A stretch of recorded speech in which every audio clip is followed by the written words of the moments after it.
श्री स्वामी समर्थ प्रिय भक्तांनो, आषाढ महिन्यात ऐकावी अशी भगवान विष्णूंच्या 5व्या अवताराची पवित्र अशी कथा, वामन अवताराची अद्भुत कथा. प्राचीन काळात पृथ्वीवर अनेक बलवान राजे होऊन गेले. काही राजे धर्माचे पालन करणारे होते, तर काही आपल्या शक्तीच्या गर्वात अंध झाले होते. त्या काळात एक अत्यंत पराक्रमी आणि दानशूर राजा होता, राजा बली. राजा बली हा महान भक्त प्रल्हादांचा नातू होता. प्रल्हाद जसे भगवान विष्णूंचे अनन्य भक्त होते, तसेच बाली देखील सुरुवातीला धर्मप्रिय होते. त्यांच्या राज्यात प्रजा सुखी होती, कुणालाही दुःख नव्हते, सर्वत्र समृद्धी होती. परंतु हळूहळू त्याच्या सामर्थ्याचा आणि विजयाचा गर्व त्याच्या मनात वाढू लागला. या त्रिलोकात माझ्यासारखा शक्तिशाली कोणी नाही, असे तो स्वतःबद्दल म्हणू लागला. राजा बलीने कठोर तपस्या करून अनेक वरदान मिळवले होते. त्यांच्या सैन्याची ताकद इतकी मोठी होती की देवता देखील भयभीत झाल्या. त्यांनी एकामागोमाग एक अनेक युद्धे जिंकले आणि अखेर स्वर्गावरही आक्रमण केले. देवराज इंद्र आणि इतर देव पराभूत झाले. स्वर्गलोकावर बलीचा अधिकार झाला.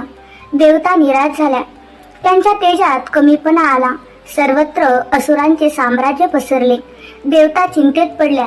आता आमचे रक्षण कोण करणार, असे म्हणत त्या भगवान विष्णूंकडे गेल्या. सर्व देवांनी हात जोडून प्रार्थना केली, हे श्रीहरी, तुम्हीच या सृष्टीचे पालन करता आहात. राजा बली अत्यंत शक्तिशाली झाला आहे. त्याच्या गर्वामुळे धर्म नष्ट होत आहे. कृपा करून आम्हाला या संकटातून वाचवा. भगवान विष्णूंनी शांत स्मित केले. त्यांना माहित होते की बली वाईट नव्हता, पण अहंकारामुळे तो चुकीच्या मार्गावर चालला होता. त्याचा गर्व दूर करणे आवश्यक होते. त्याच वेळी पृथ्वीवर आषाढ महिन्याचे पवित्र दिवस सुरू झाले होते. वातावरण भक्तिमय झाले होते. नद्या भरून वाहत होत्या. मंद वारा वाहत होता. ऋषीमुनी यज्ञ आणि जप करत होते. अशा शुभ काळात भगवान विष्णूंनी पृथ्वीवर अवतार घेण्याचा निर्णय घेतला. महर्षी कश्यप आणि माता अदिती हे महान तपस्वी होते. महर्षी कश्यप आणि माता अदिती हे महान तपस्वी होते. देवतांच्या दुःखामुळे माता अदिती अत्यंत व्याकुळ झाल्या होत्या. त्यांनी भगवान विष्णूंची कठोर उपासना केली. अनेक दिवस उपवास करून त्यांनी श्रीहरींचे स्मरण केले. एके दिवशी त्यांच्या समोर तेजस्वी प्रकाश प्रकट झाला. त्या प्रकाशातून भगवान विष्णू प्रकट झाले. माते, तुझ्या भक्तीने मी प्रसन्न झालो आहे, भगवान विष्णू म्हणाले. मी तुझ्या पोटी जन्म घेईन आणि देवतांचे रक्षण करीन. हे ऐकताच माता अदितींच्या डोळ्यात आनंदाश्रू आले. काही काळानंतर आषाढ महिन्यातील शुभ तिथीला भगवान विष्णूंनी वामन अवतारात जन्म घेतला. तो लहानसा तेजस्वी आणि अत्यंत सुंदर बालक होता. त्याच्या मुखावर दिव्य तेज चमकत होते. सर्व ऋषीमुनींनी त्या बालकाचे दर्शन घेतले. देवता आनंदाने आकाशातून पुष्पवृष्टी करू लागल्या. गंधर्व गाणे गाऊ लागले. बालक वाढत गेले. त्याने वेद, शास्त्र आणि धर्माचे ज्ञान अत्यंत लहान वयात प्राप्त केले. वामनाचे रूप छोटे होते, पण त्याचे तेज सूर्यासारखे प्रखर होते. त्यांच्या हातात कमंडलू, छत्री आणि दंड होता. कपाळावर तेजस्वी तिलक होते. दरम्यान राजा बलीने एक भव्य यज्ञ सुरू केला होता. तो यज्ञ इतका मोठा होता की दूरदूरच्या ऋषीमुनींना आमंत्रण देण्यात आले होते. राजा बलीने घोषणा केली होती, या यज्ञात जो कोणी काही मागेल त्याला मी इच्छित दान देईल. सर्वत्र वैभव दिसत होते. सोन्याचे महाल, रत्नजडित सिंहासन आणि हजारो सेवक, यामुळे यज्ञभूमी अत्यंत भव्य दिसत होती. अनेक ब्राह्मण आणि साधू त्या यज्ञात येत होते.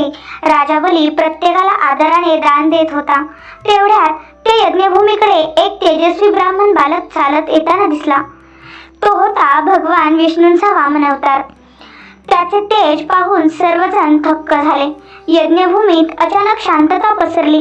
राजा बलीने उठून त्या बाल ब्राह्मणाचे स्वागत केले. त्याने वामनाला सुवर्णसनावर बसवले आणि नम्रतेने विचारले, हे ब्राह्मण देव, आपण कोण आहात? आपल्या दर्शनाने माझा यज्ञ पवित्र झाला आहे. कृपया मला सांगा, आपणास काय दान हवे?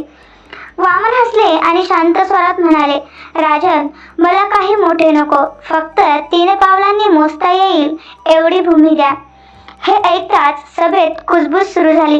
राजा बली मोठ्याने हसला. हे बालक, तू किती लहान मागणी करतोस. मी तुला सोनं, रत्न, गावे, हत्ती, घोडे काहीही देऊ शकतो. पण वामन म्हणाले, ज्याला जितकी गरज आहे तितकेच द्यावे. मला फक्त 3 पावलांची भूमी हवी आहे. राजा बलीने त्वरित होकार दिला, पण त्याचे गुरु शुक्राचार्य यांनी धोका ओळखला होता. ते म्हणाले, राजन, हा साधा बालक नाही, हे स्वयं भगवान विष्णू आहेत. हे तुझा गर्व दूर करण्यासाठी आले आहेत. विचार न करता वचन देऊ नकोस. परंतु राजा बली आपल्या दानशूरतेच्या अभिमानात होता. तो म्हणाला, जर स्वयं विष्णू माझ्याकडे दान मागण्यासाठी आले असतील तर यापेक्षा मोठे भाग्य कोणते. मी दिलेले वचन कधीही मोडणार नाही. असे म्हणत त्याने दान देण्यासाठी कमंडलातील जळ हातात घेतले. क्षणात वातावरण वामनाचे रूप विशाल होऊ लागले. त्यांचे शरीर आकाशाला भिडले. डोळे सूर्य आणि चंद्रासारखे तेजस्वी झाले. पृथ्वी हदरू लागली. देवता आनंदाने जय जयकार करू लागल्या. सर्वांनी प्रथमच भगवान विष्णूंचे विराट रूप पाहिले. पहिल्या पावलात भगवानांनी संपूर्ण पृथ्वी व्यापली. दुसऱ्या पावलात स्वर्गलोक व्यापले.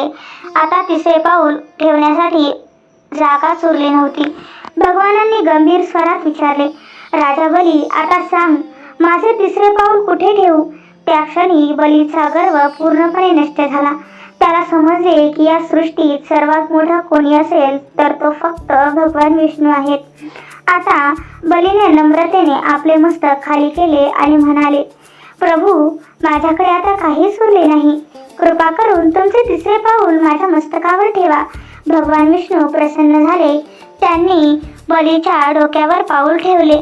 त्या क्षणी बलीचा अहंकार पूर्णपणे नष्ट झाला आणि त्याचे मन शुद्ध झाले. भगवान विष्णू म्हणाले, राजा बली, तू दानशूर आणि सत्यप्रिय आहेस. गर्वामुळे तू मार्ग चुकला, पण आज तू स्वतःला पूर्णपणे मला अर्पण केलेस. भगवानांनी त्याला पाताळलोकाचे राज्य दिले आणि आशीर्वाद दिला. तुझे नाव सदैव महान दानशूर, दानवीर म्हणून स्मरणात राहील. देवता पुन्हा स्वर्गात परतल्या. सर्वत्र आनंद पसरला. आषाढ महिन्यात ही कथा विशेषतः ऐकली जाते, कारण हा महिना भक्ती, नम्रता आणि भगवानांवरील श्रद्धेचा महिना मानला जातो. वामन अवतार आपल्याला शिकवतो की अहंकार कितीही मोठा असला तरी भगवानांपुढे तो टिकत नाही. जीवनात संपत्ती, सत्ता आणि ताकद मिळाली तरी मनात नम्रता असणे अत्यंत आवश्यक आहे. दान करताना अभिमान नसावा आणि भक्ती करताना शक्तीचा उपयोग नेहमी धर्मासाठीच करावा. राजा बलीचा पराभव त्याच्या शक्तीमुळे झाला नाही तर अहंकारामुळे झाला. त्याचा उद्धार झाला तो नम्रतेमुळे.